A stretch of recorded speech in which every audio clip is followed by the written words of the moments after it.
my goodness. Oh my goodness. Alright, so hello and welcome to the Soyuz test launch coverage, which today's been a little weird. I know today's been a little weird. Yeah, so I don't know if we're gonna have time to do launch bingo or not, so we're just gonna kind of dive right in. Spoiler alert, I don't know Russian, so we're just gonna all listen together. Ready? Ready? Ready? Because there's a dude up on the screen. Let's do it. 5 полетов в космос общей продолжительностью 769 суток.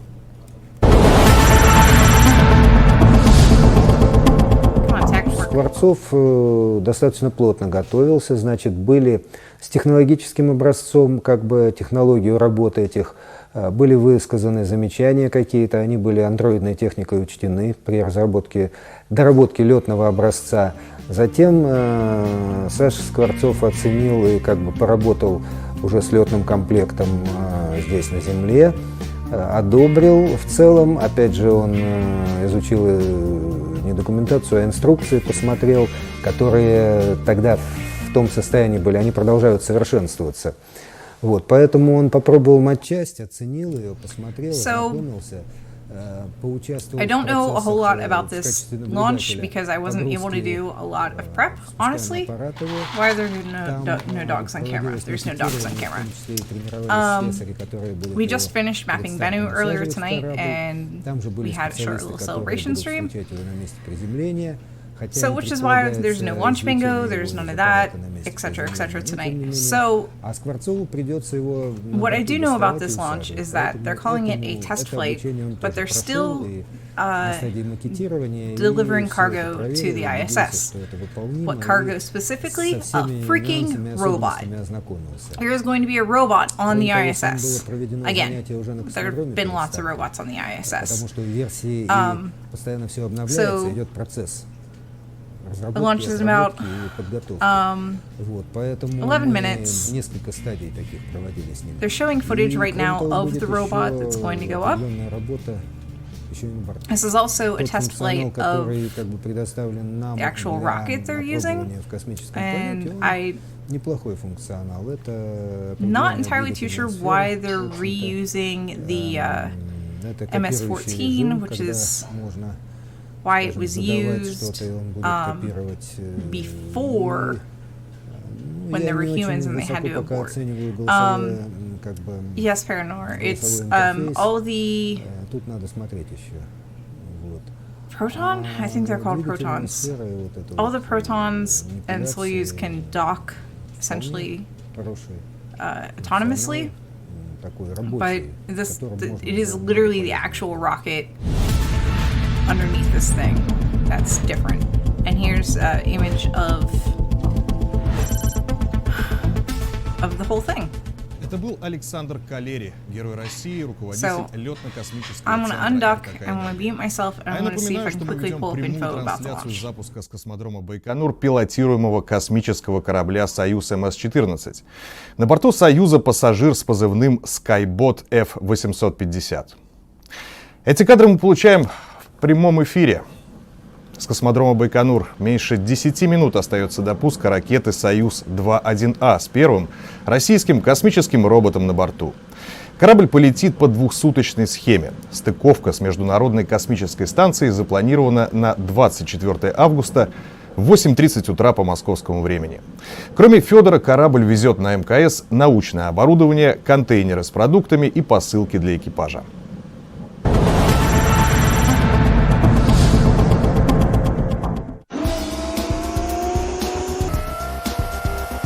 Первый российский робот для МКС, Федор, за свою еще короткую жизнь успел многому научиться. Его готовили для службы в МЧС, и тогда он носил имя «Аватар».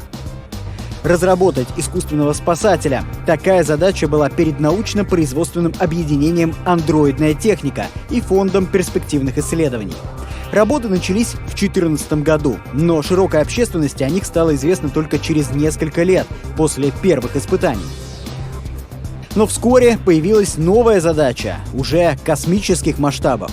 Робот получил имя Федор. Это аббревиатура на английском языке, которую можно перевести как «итоговый экспериментально-демонстрационный исследовательский объект». К слову, перед полетом андроид снова сменил имя. Теперь он Skybot F850. Робот очень пластичен.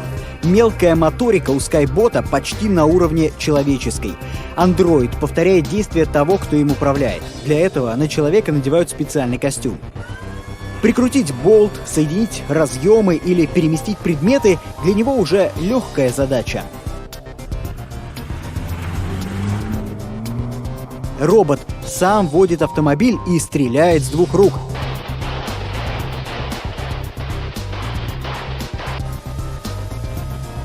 Размеры Скайбота прекрасно подходят для полета на орбиту. Рост 180 сантиметров.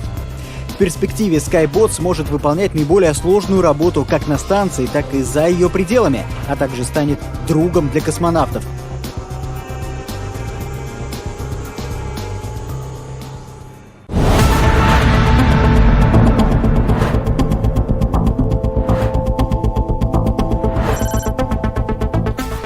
Напомню, робот Федор будет на орбите недолго, чуть больше 2 недель. О том, какие доработки ждут киберкосмонавта после возвращения на Землю, мы поговорили с начальником научного управления Центра подготовки космонавтов, доктором технических наук Андреем Курицыным.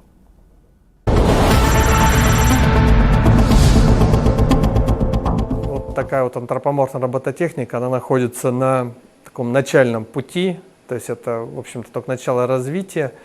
Конечно, человек сейчас намного, наверное, эффективнее, заменить человека очень трудно, но даже уже сейчас понятно, что в каких-то экстремальных, критических, аварийных ситуациях робот антропоморфный может человека заменить, то есть где-то во время разметизации, аварии, при пожаре, когда человек может работать только в каких-то защищенных средствах, робот, наверное, может выполнить его работу. И мало того, вот именно такие антропоморфные роботы, они могут работать с интерфейсом, который предназначен для человека.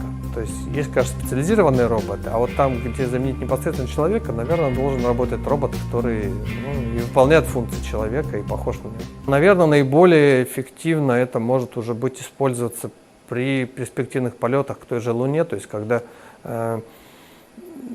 инфраструктура предназначена для человека, но человек в данный момент, например, на базе его нет. Такой какой-то законсервированный робот можно дистанционно быть расконсервированным, он пойдет выполнить какие-то операции за человека и подготовит условия к прилету человека. Вопрос о том, чтобы заменить сейчас человека в космосе антропоморфными роботами, он даже не ставится. То есть понятно, что заменить пока и в ближайшее будущее человека невозможно. Есть определенные... All right, I was mistaken about reusing the flight number. They are not. This is MS-14. I was thinking of MS-10, which is where Nick Hague and Alexei Ovechkin had to abort. They did not reuse a number. Меньше 10 минут остается до старта I just want to make sure I got that cleared up. They are using a newer rocket called the Soyuz 2-1 Alpha. Usually to go to the ISS, they use a Soyuz Foxtrot Golf. And this is one of the final tests that it needs to do, final, uncrewed test that the Soyuz 2-1 Alpha needs to go through in order to carry crewed missions. I'm not entirely too sure why they're moving away from the Soyuz Foxtrot Golf. Again, apologies, but it's been a busy day. But this is indeed part of that conversion, and I mean, they're just also sending a robot up. I'm not sure. The image they showed, it looked like the robot was going to be in the pilot seat instead of just stowed away in cargo. Сегодня мы I don't провожаем в understand космос первого Russian. космического антропоморфного So робота. О нем в I'm нашей just стране kind of знают, trying to give you guys но мнения, как всегда, the разделились, overview есть of everything восторг that's и happening. критика.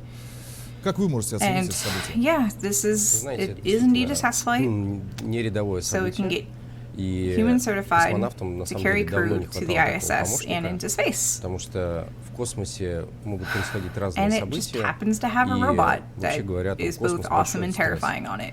А для человека очень важно So for those of you that do заниматься understand именно теми Russian делами, or где он максимально can может быть attempt to эффективен. understand Russian, И в этом случае my вообще computer is not развитие working today. роботизации — это I am going to mute то again направление, so you которое в can любом listen случае in. We're будет about оставаться 3 одним minutes из away главных, from наверное, в lunch. 21 веке для исследования космоса. Потому что это и работы за пределами станции, и внутри станции, и вообще чисто по-человечески, мне кажется, все равно им там одиноко и немножко скучно на орбите, и роботы, безусловно, должны помочь им в этой работе. Рафаэль, а станет ли когда-нибудь Федор полноправным, полноценным членом экипажа, и что для этого необходимо? Мне кажется, вот говорить в формате полноправном, когда он принимает какие-то решения на уровне человека, для этого, может быть, пройдет какое-то достаточно большое время, может 50, может быть 100 лет, когда мы можем полагаться именно на решение искусственного интеллекта как на человека. Думаю, что пока первые там, десятилетия, может быть, первые столетия, это будут именно помощники, то есть они будут выполнять роль на втором плане, будут выполнять те задачи, с которыми люди не могут справиться, либо которые нужно выполнять в тяжелых стрессовых условиях. А вот теперь такой обобщающий вопрос, Рафаэль, а вообще для чего развивать искусственный интеллект? Ну, смотрите, очень простая история. В человеческой деятельности, в космосе в частности, человек находится в стрессовой ситуации. В стрессовой ситуации у него может отключаться некие функции высшей нервной системы, им очень сложно работать.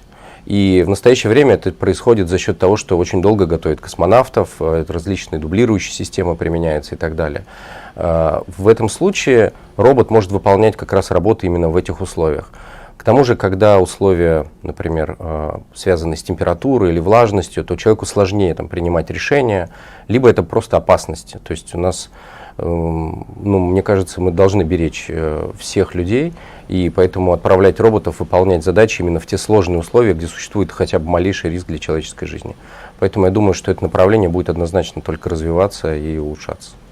А как далеко может зайти прогресс в этой области, и возможно ли, что когда-нибудь будут полностью роботизированные экипажи? Я думаю, что полностью роботизированные экипажи вполне могут быть. Вот. Здесь вопрос в том, насколько они могут быть автономными, потому что в любом случае будет какая-то связь наверняка с Землей.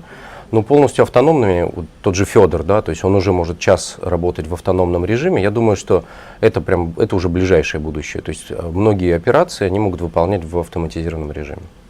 Спасибо большое, Рафаэль. А у нас мгновения буквально остаются до старта с 31-й площадки Байконура ракеты-носителя «Союз-2.1А» с кораблем «Союз МС-14».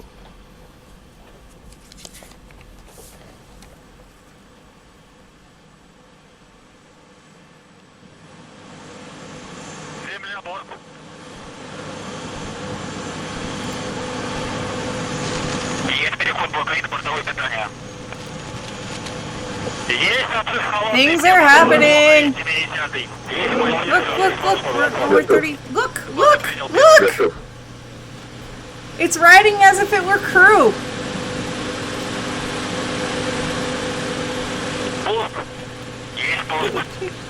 You're not even looking. Did you see that it was riding as if it were crew? Look. Things are happening.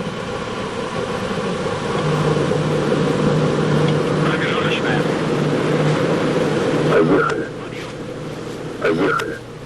Go.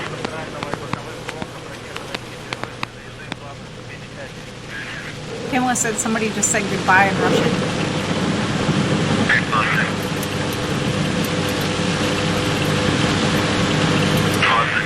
Двадцатая секунда полета. За 20-ю секунду полета зафиксирована перегрузка 1,5 G. Значение перегрузка штатное. Выполняется разворот по тандему.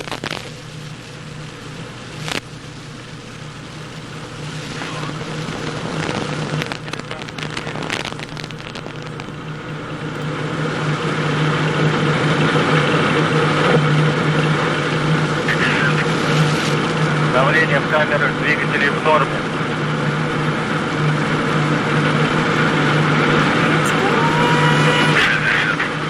Контакт, рысканье, вращение в So норме. cute. 62 секунды полета. Зафиксирована перегрузка Yes. 2,2 G. Значение перегрузки штатное. Достигнут максимальный скоростной напор. Параметры системы управления ракеты-носителя в норме. 90. Двигатели первой и второй ступени работают нормально. 100. Параметры конструкции ракеты-носителя в норме.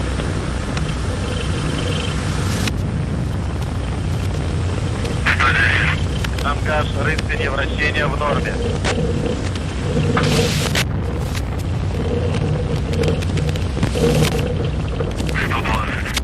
120 секунды полета. 120 секунды полета. Зафиксировано отделение перегрузка. Текущая перегрузка 1,25 G. Стабилизация изделия устойчивая.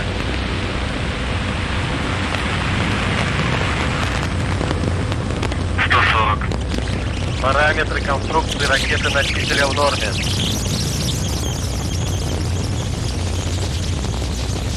150. Двигатель второй ступени работает нормально.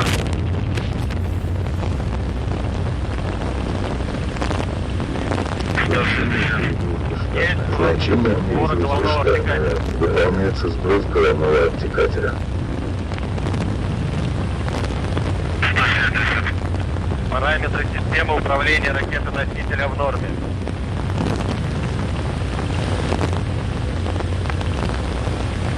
180. Стабилизация изделия устойчивая.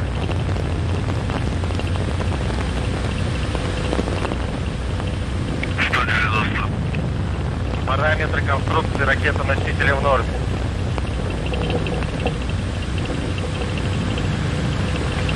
200. Двигатель второй ступени работает нормально.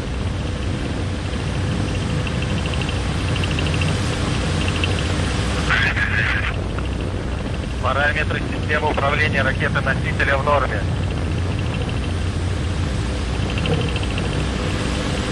220. Полет нормальный. Время КП 8 часов 38 минут 31 секунда 987 миллисекунд. 230. Стабилизация изделия устойчивая.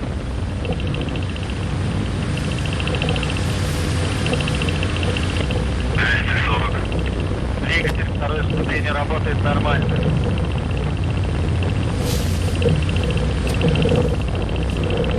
250.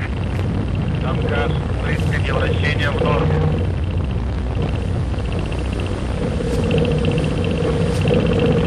260. Параметры конструкции ракеты-носителя в норме.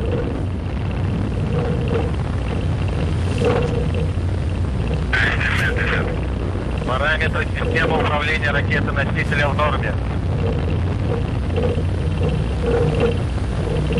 280. Прошел гарантийный надув бака окислителя третьей ступени.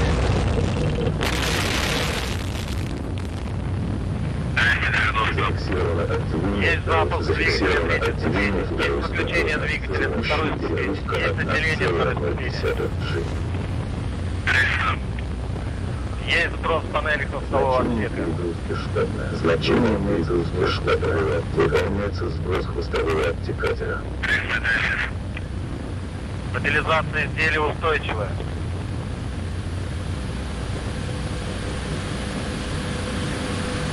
320. Параметры конструкции ракеты-носителя в норме.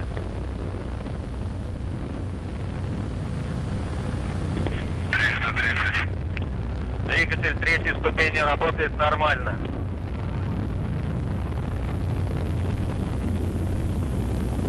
340. Параметры системы управления в норме.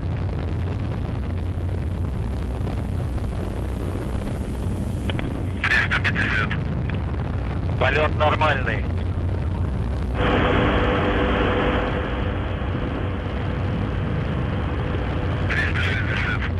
Тангаж, рысканье, вращение в норме.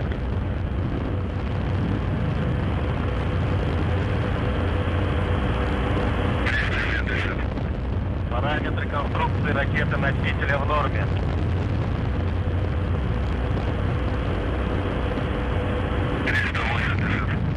Двигатель третьей ступени работает нормально.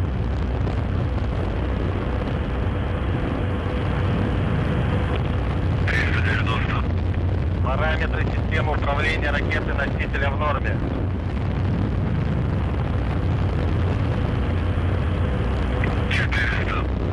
Стабилизация изделия устойчивая.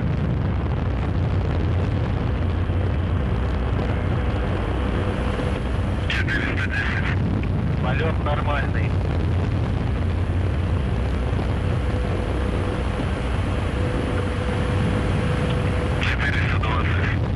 Тангаж, рысь, вращение в норме.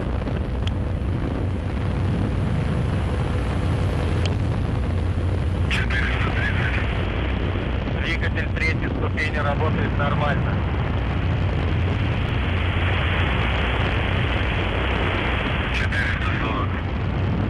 Стабилизация изделия устойчивая.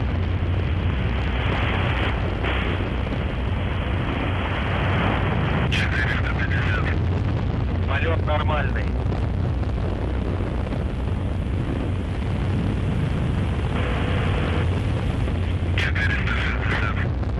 Параметры конструкции ракеты-носителя в норме.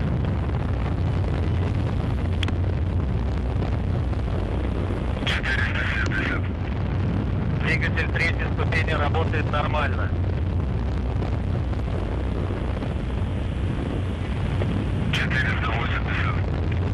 Параметры системы управления в норме.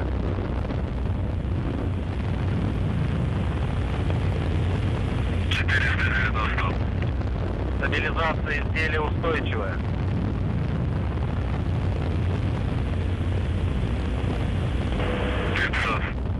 Полет нормальный.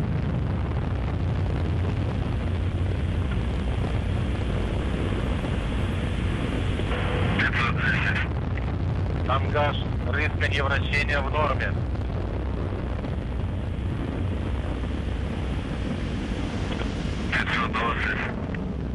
Параметры системы управления в норме.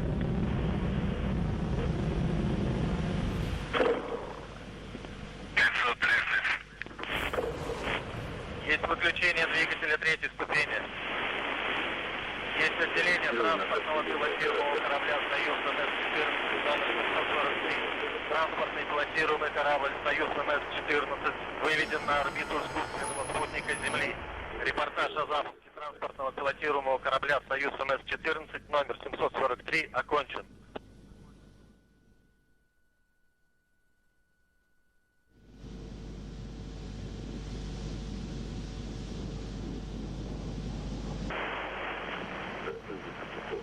До встречи на Международной космической станции.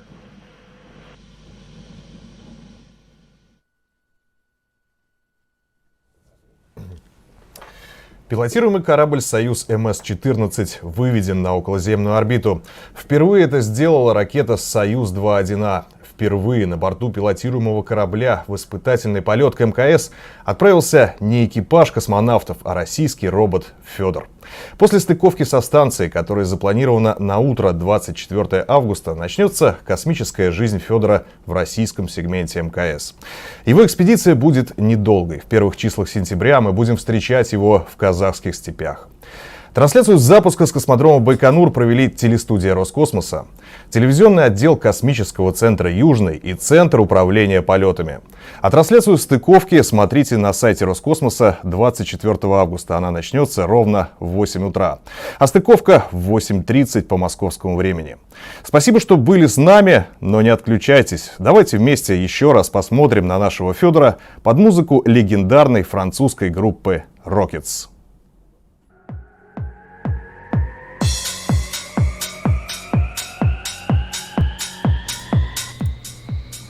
All right, so the only word of that I really understood at the end was rockets. And yes, Fedor has their own Twitter page. I don't think I follow the robot, but I was very pleased to see that the robot was transported like crew rather than cargo. Oh, next is a French rock group named Rockets. Okay, alrighty then. Pamela said he's saying what times things will happen tonight and tomorrow. Next is a French rock group named Rockets. So I'm assuming they made this song, which part of me is like, maybe I should mute it. I think I'm going to mute it. I'm going to mute it. Because I don't want us to get muted. Yeah. That was really quick. Really, really quick. Anyway, I was amused by the tiny little crocheted dude. Crocheted astronaut that was keeping Fedor company. So, and you may have noticed me speaking, but you couldn't hear me during the broadcast. It's because I was talking to Favorite Human, and we were discussing helium, and I didn't realize that helium was essentially vital for, launches. Because he's like, oh, I figured you would know that. And I was like, no, I have no idea how helium is vital for launches. And chat, as always, you are amazing. And Eric and Refsmat and somebody's name I probably can't pronounce. I'll give it my best go. Welton Segler pointed out that it needs that the super cool, super chilled fluids and stuff, everything has to be prepped or purged with helium. So that's why we need helium for rocket launches, because my first thought was it's not a fuel. I'm getting pretty good about rocket fuels, but I didn't know things like we had to purge it with helium because helium won't freeze, kind of thing.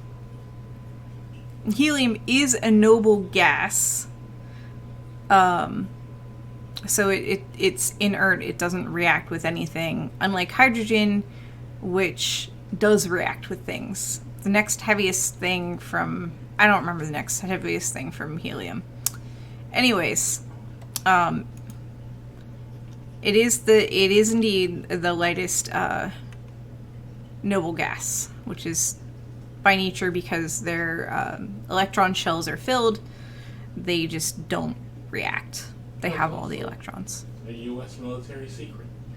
Oh, it is? It was. Oh, it was a U.S. military secret. Well, or rather, when it was first discovered in significant quantities on the planet, the U.S. military refused Russia and other parts of the world from learning about where the U.S. military was getting helium.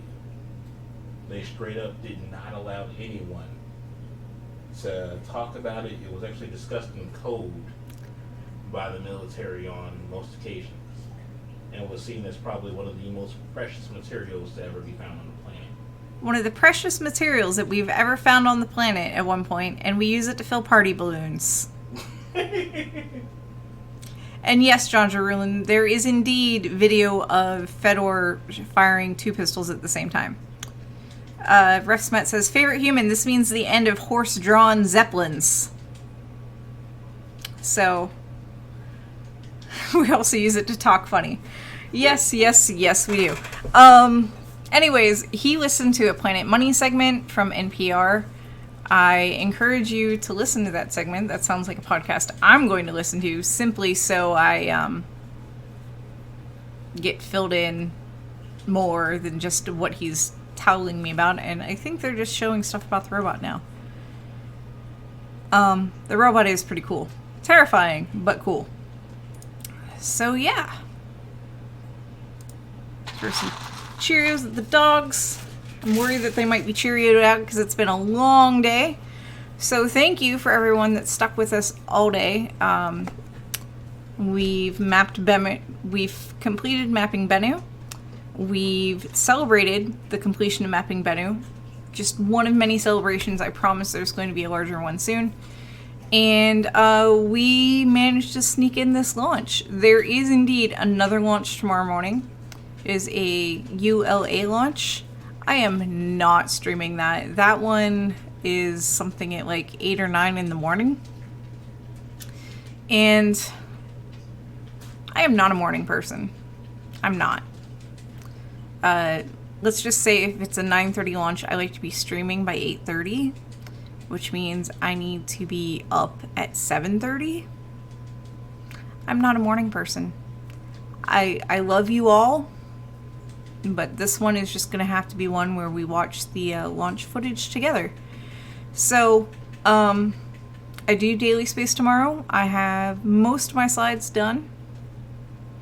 I'm gonna just add a few bits and pieces tomorrow, and then we'll talk more. I don't know if I'll have more information about, you know, this particular rocket or the robot or anything else, but yeah. Now that Bennu is over, future Daily Spaces, I will have more time to do stuff rather than just be like, this is what launched. So, yeah, so Daily Space is tomorrow and every Monday through Friday at 1700 hours UTC or 1 p.m. Eastern.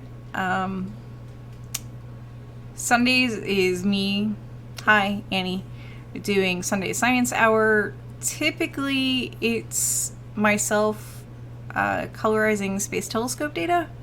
I take you through the entire process, not all in one sitting, but I take you through the entire process of where to get the data, how to get the data in a form that can be put into Photoshop,